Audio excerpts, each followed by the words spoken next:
कि ग्रहण काल में जो वस्त्र, जो श्रृंगार ठाकुर जी ने धारण किया होता है, उसे कभी भी दोबारा भगवान को पहनाना नहीं चाहिए। कल मैंने आपको बताया था कि भगवान को ग्रहण काल में सूतक से पूर्व किस प्रकार पूजा करनी चाहिए। सूतक से पूर्व भगवान की पूजा करके उन्हें भोग लगा करके फिर पट बंद कर देने चाहिए। कई लोग भगवान को विश्राम कराते हैं, नहीं, ग्रहण काल में भगवान को विश्राम नहीं कराना चाहिए। हाँ, पट जरूर बंद करने चाहिए, पर सूतक काल से शुरू होने से पहले जब पट बंद करते हैं तो भगवान को विश्राम नहीं कराया जाता है। कई लोग नहीं समझते तो वो सोचते हैं पट बंद कर रहे हैं तो भगवान को विश्राम करा दें। नहीं, ग्रहण काल में कभी भगवान को विश्राम नहीं कराना चाहिए।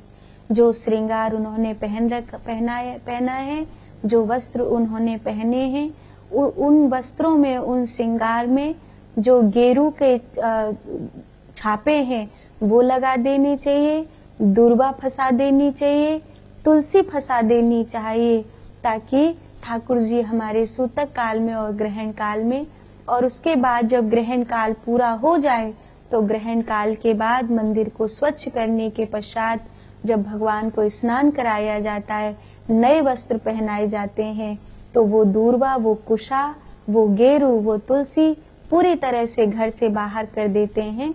अब उनको दोबारा कभी भी सेवा में नहीं लिया जाएगा, और जो श्रृंगार और जो वस्त्र ठाकुर जी ने पहने हैं उनको भी दोबारा सेवा में नहीं लिया जाएगा। ये जरूर ध्यान रखना चाहिए। और ग्रहण काल के बाद पहले स्वयं स्नान करिए, उसके बाद ठाकुर जी के पट खोलिए। ऐसा नहीं कि भाई मंदिर झाड़ू लगानी है, पोछा लगाना है तो पहले झाड़ू पोछा लगा लूं, पहले मंदिर धो लूं, उसके बाद नहाने जाऊंगी। नहीं, ऐसा नहीं करना चाहिए।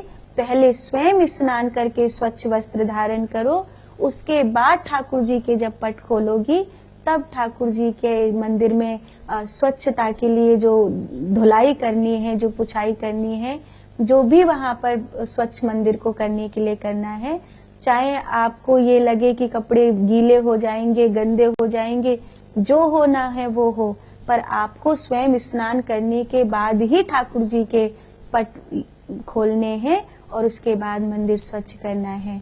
और जब मंदिर स्वच्छ हो जाए तो उसके बाद फिर अपने आप को पवित्र करके आइए, तब ठाकुर जी को स्नान आदि कराइए, तब ठाकुर जी को स्वच्छ वस्त्र पहनाइए, और उसके बाद ठाकुर जी को भोग जरूर लगाना। और भोग लगाने में देर मत करना, भोग जल्दी ही लगाना चाहिए, क्योंकि सूतक काल में और ग्रहण काल में ठाकुर जी भूखे रहे हैं।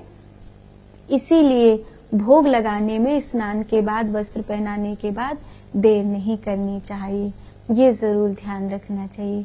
समय जब ऐसा चल रहा हो तो पूजा पाठ में जो कर्मकांड की पूजा है, भावनात्मक पूजा है, मानसिक पूजा है, इनको आप, कई बार मैंने देखा है कि आप निंदा करने लग जाते हो।